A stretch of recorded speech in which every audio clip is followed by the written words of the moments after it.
Chapter 13, Section 2 begins with solubility. And solubility is just the maximum amount of a chemical that will dissolve in a given quantity of solvent at a specified temperature. So you do have to specify out the temperature because the solubility value will change if the temperature changes. So soluble just means that that substance can be dissolved. Insoluble means that it does not dissolve.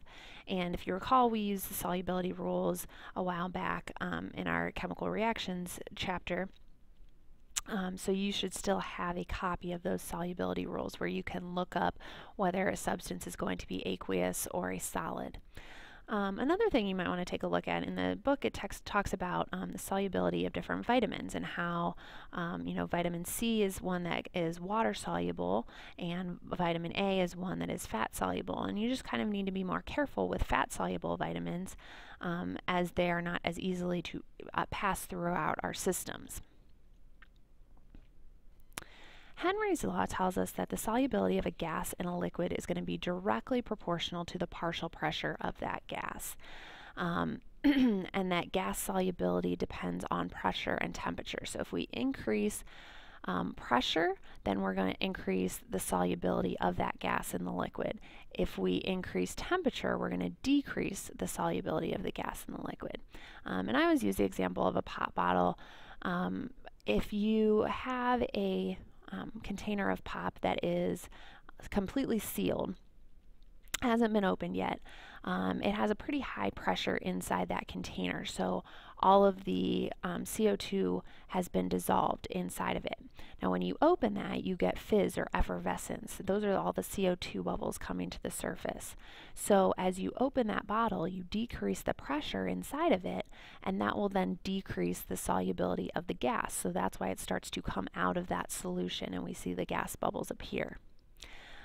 With the temperature, if you think about leaving that same pop bottle out on the counter at room temperature, as opposed to putting it back in the fridge, you know it's going to go flat a lot sooner.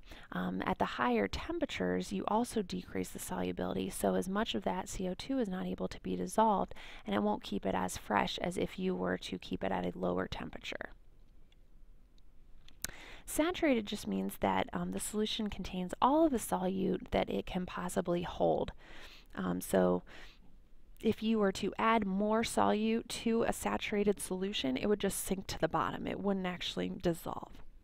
A supersaturated solution is one that has more than the amount of solute specified by its solubility. So those ones you're only going to get under certain temperature and pressure conditions. You have to do some, man-made altering there.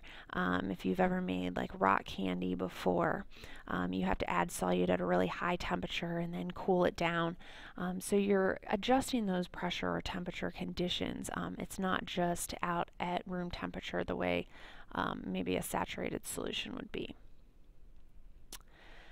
And then miscible is just another way of saying that liquids dissolve in one another, so they would be soluble in each other. And to be able to do that, they have to have similar polarity, so they would either need to both be polar or both be nonpolar. If they're immiscible, then that means that they will not dissolve in each other. So like when you did your density bottles at the beginning of the year, and many of you used oil and water, okay, they formed two separate layers. They were not miscible in one another.